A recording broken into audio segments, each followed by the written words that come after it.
Ever have those times when your body just feels off? Maybe periods are all over the place or, your energy levels have just vanished. Sometimes it can be down to a hormonal thing you haven't even thought about. Uh-huh. Today on the deep dive, we're getting into exactly that. Hyperprolactinemia. That's right. We're going deep into elevated prolactin. It's that hormone from the pituitary gland. Mm-hmm. Think of this as your high-yield guide. Our mission really is to give you a clear, memorable overview for revision, hitting all the key points. Absolutely. We'll cover the definition, the causes, the risks, how it actually affects the body, what else it might look like, the differentials, who gets it, what signs to watch for, diagnosis, management. The prognosis, complications, the whole picture. Exactly. And we're using those detailed MSRA revision notes as our foundation so you know it's focused. Okay, let's dive in. What exactly is hyperprolactinemia? Okay, so simply put, is when your blood prolactin levels are higher than normal. Right. Generally, we're talking over 500 MIUL in women and above 450 MIUL in men. And prolactin itself, its main job, produced by the anterior pituitary, is lactation, making milk. The milk hormone. Basically, yeah. For context, normal levels are usually maybe 325 to 700 MUL for men and 500 to 700 MUL for women, give or take. So a bit high isn't always a problem, like pregnancy. Precisely. You've got to separate physiological reasons like pregnancy and breastfeeding, totally normal, from pathological causes. The problem causes. Exactly. Things like tumors, certain drugs, other medical conditions, and it affects men and women differently. In women, hyperlactin tends to inhibit gonadotrophin secretion, FSH, and LH. Reproductive hormones. Right, which leads to menstrual issues, amenorrhea, no periods, or oligomenorrhea, infrequent ones, and sometimes galactorrhoea, making milk when you're not supposed to be. Okay, and for men, what's the impact there? In men, it seems to have a more direct effect on the hypothalamus. It causes this reversible secondary hypogonadism. Basically, the testes aren't getting the right signals. So, common symptoms are reduced libido, erectile dysfunction.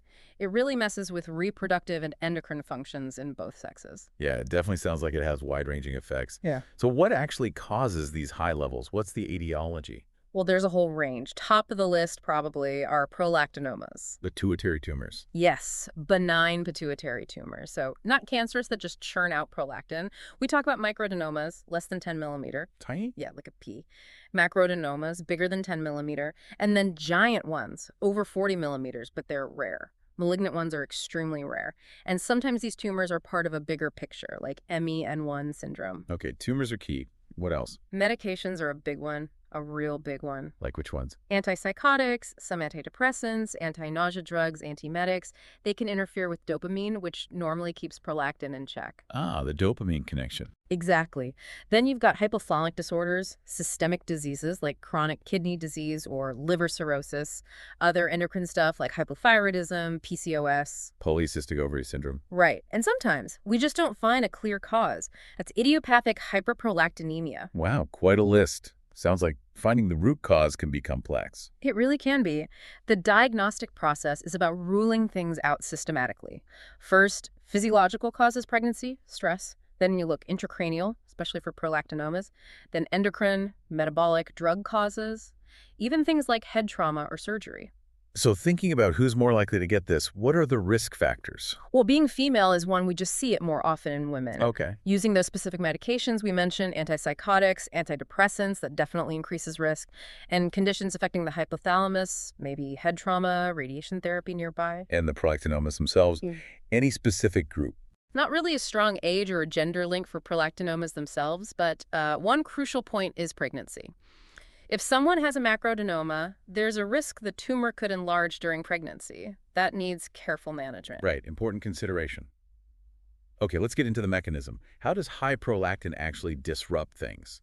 The pathophysiology. Okay, so it fundamentally messes with the hypothalamic pituitary gonadal axis, that HPG axis. The communication line. Yeah, think of it like a feedback loop that's broken. High prolactin suppresses GnRH release from the hypothalamus. Gonadotropin-releasing hormone. Correct. Less GnRH means the pituitary makes less FSH and LH. Follicle-stimulating and luteinizing hormones. Got it.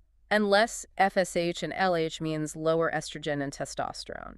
And that hormonal fallout causes the clinical features we see. It all connects back, and I guess the exact mechanism varies a bit depending on the cause. It does. With a prolactinoma, it's direct overproduction from the tumor cells. Plus, if it's big, it can squash surrounding pituitary tissue. Precarious effect. Right. With meds, it's usually about disrupting that dopamine inhibition pathway. Dopamine normally acts like a brake on prolactin, and these drugs interfere with the brake. Okay, that makes sense. Now, when you suspect this, what else is on the list? What are the differential diagnoses? Good question. Crucial, actually. You have to think about other causes of hypogonadism. The low sex hormones. Like, Hypothyroidism is a big one. PCOS, definitely. Other types of hypothalamic dysfunction. And remember, meds can cause transient spikes in prolactin. you need to differentiate. Exactly. Is it drug-induced or something more pathological? That's where investigations, especially pituitary MRI, become really important to look for tumors or other structural issues. Accurate diagnosis is key for the right treatment plan. Absolutely. Let's zoom out a bit. How common is this condition overall? What's the epidemiology look like? Well, exact prevalence figures are a bit hazy, but we know it's pretty common, particularly in women. Prolactinomas are the main driver of pathological cases. Estimates are maybe around 1 in 1,000 in the general population, but higher in specific groups, like people presenting with infertility or menstrual problems. And are numbers changing? Seems like the incidence is increasing, probably due to more testing, increased awareness, and maybe more use of those causative medications we talked about. And the gender difference. You mentioned women more often. Yeah, significantly. Overall incidence is about 3.5 times higher in women than men, and the peak incidence for women is in that 25-44 age range. Prime reproductive years. Makes sense if it affects periods. Exactly. It often gets picked up because of menstrual irregularities or fertility investigations. Prolactinomas themselves are the most common type of hormone-secreting pituitary tumor, maybe 40% of all pituitary tumors. Wow, that's quite high. It is. Prevalence varies a bit in studies, maybe 6 to 50 per 100,000 people. Giant prolactinomas, though, are rare, maybe 2-3% of the total, and actually slightly more common in men. And it's very rare in kids, about 2% of childhood intracranial tumors. Okay, useful context. So let's get practical. What might someone actually notice? What are the clinical features? It really depends on gender. For women, the classic signs are menstrual changes, amenorrhea or oligomenorrhea. No periods or infrequent periods. Right. Galactorrhoea, that milk production, is another hallmark. Infertility is common because ovulation is disrupted. And the low estrogen can cause things like vaginal dryness, low libido, maybe some weight gain too. And for men, how does it typically present? Often a bit more subtle, maybe. Decreased libido is very common. Erectile dysfunction too. Some men develop gynecomastia breast tissue, and the low testosterone can lead to fatigue, muscle loss. Are there symptoms that affect everyone? Yes, definitely. Firstly, many people, men and women, might be completely asymptomatic. It gets picked up by chance on blood tests. Incidental finding. Exactly. But if there are symptoms, especially with the larger macroprolactinomas, you can get issues from the tumor size itself. Headaches are common pressure, visual disturbances, classically loss of peripheral vision because it presses on the optic chiasm, sometimes cranial nerve problems causing facial weakness. And if it compresses the rest of the pituitary, you get hypopituitarism, symptoms, fatigue, other hormone issues, very rarely serious things like CSF leaks or meningitis. And in children, you mentioned it's rare, but how would it show up? Usually as growth failure or delayed puberty. Right. So early diagnosis seems pretty important across the board. Absolutely crucial. Okay, so if someone presents with these kinds of symptoms, what investigations get ordered? Initial workup usually includes thyroid function tests, TFTs, to rule out hyperthyroidism as a cause, Makes sense. and obviously exclude pregnancy in women of childbearing age. Then the key test is measuring basal serum prolactin. Just a blood test. Yep. Can be done anytime, though maybe best to avoid being super stressed right before. If it's only mildly up, say 400 to 1,000 MUL, we'd usually repeat it before referring on. And those dynamic tests? Generally not needed these days. Ideally, you measure prolactin on maybe 3 separate occasions to confirm it's consistently high.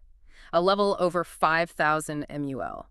That strongly points towards a prolactinoma. Okay, and if those tests come back high, what's next? Then you might need further tests. Visual field testing if there are any visual symptoms at all. To check peripheral vision. Exactly. And pituitary imaging is key. MRI is the gold standard for looking at the pituitary gland, finding tumors, seeing the structure.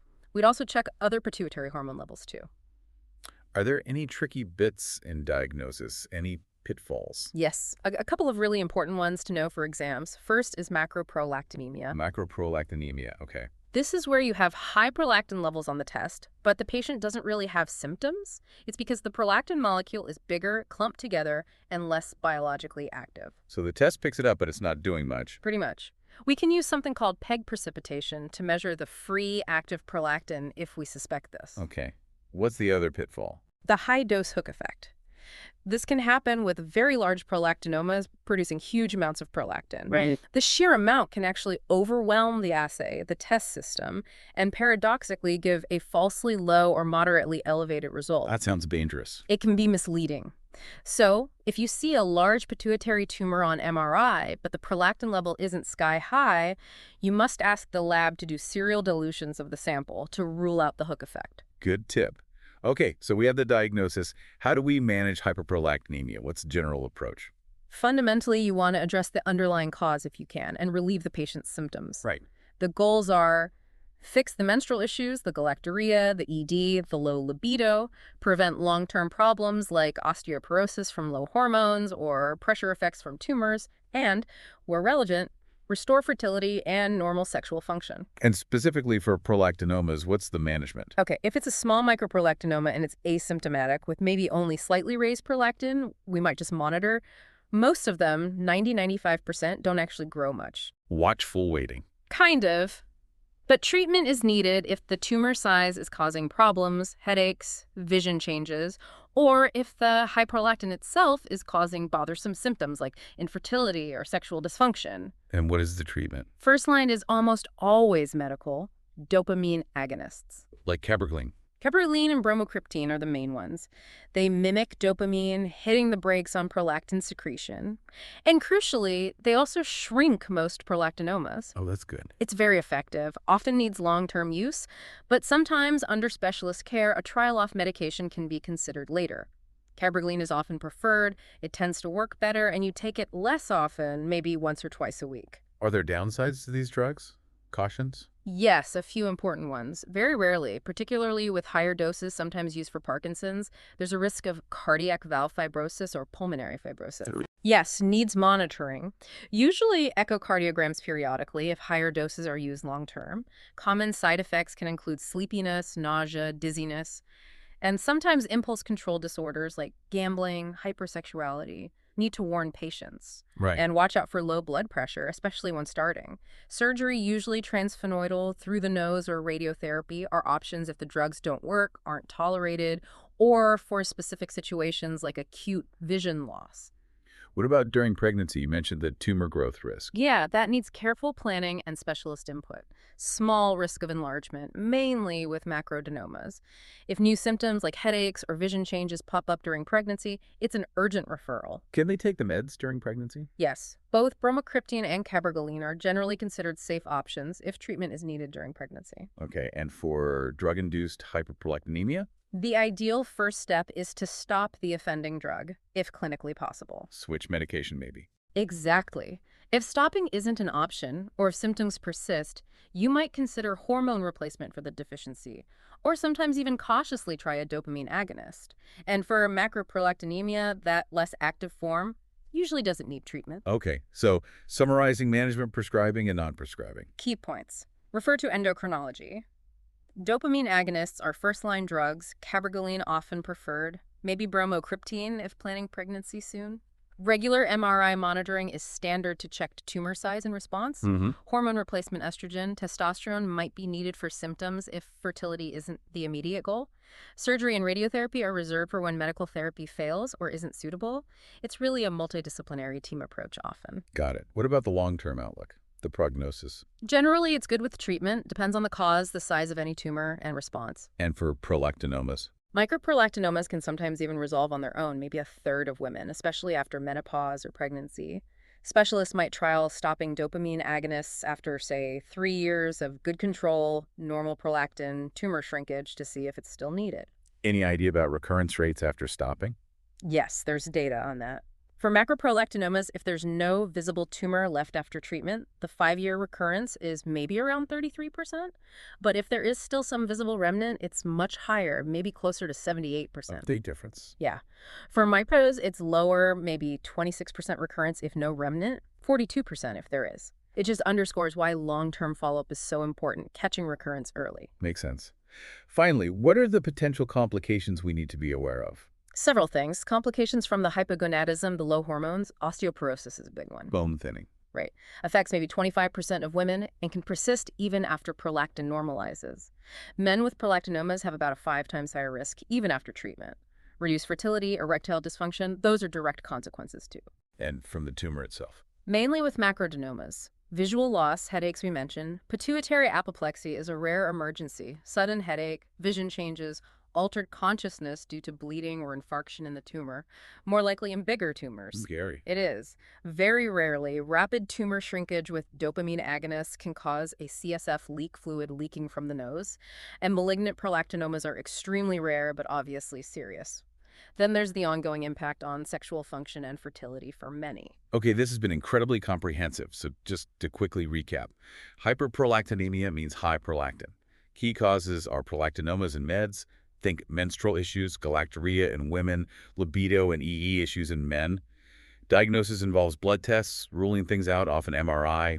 Management focuses on the cause, usually dopamine agonists, first line for prolactinoma. That's a great summary. Understanding those core points is absolutely key for your MSRA revision. It really drives home how interconnected hormones are and how disrupting one, like prolactin, can cause ripples throughout the body. Definitely something to think about more broadly with endocrine disorders. Absolutely. Now, if you're revising for the MSRA and want more top-tier resources, definitely check out PassTheMSRA.com. And don't forget freemsra.com, another excellent accessible resource for your prep. Thanks so much for joining us for this deep dive today.